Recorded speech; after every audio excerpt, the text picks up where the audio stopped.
अस्सलामुअलैकुम, welcome to my channel cooking with Tahina. तो एक छोटी सी वीडियो सब्ज़ चटनी की खाने के साथ अच्छी लगती है। आप रायता बना लें चावलों के साथ, रोटी के साथ, पराठे के साथ बहुत मज़ेदार लगती है।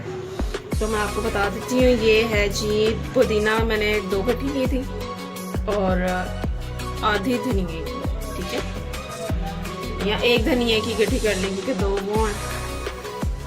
ये हैं जी 4-5 ये सब्ज़ मिर्चें हैं और ये लहसुन के जवे हैं 5, ठीक है, 5 लहसुन के जवे।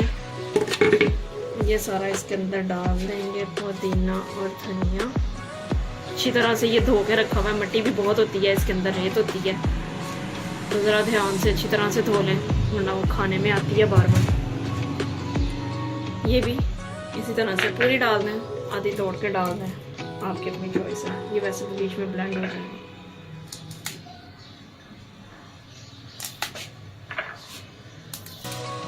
ठीक है जी, 5 जवे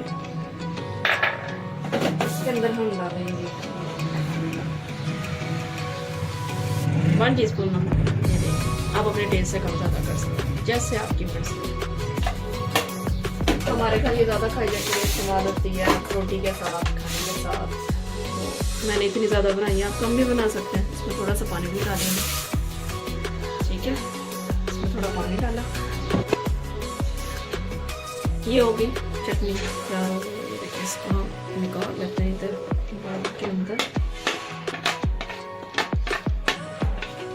अच्छा, मेरे पास लेमन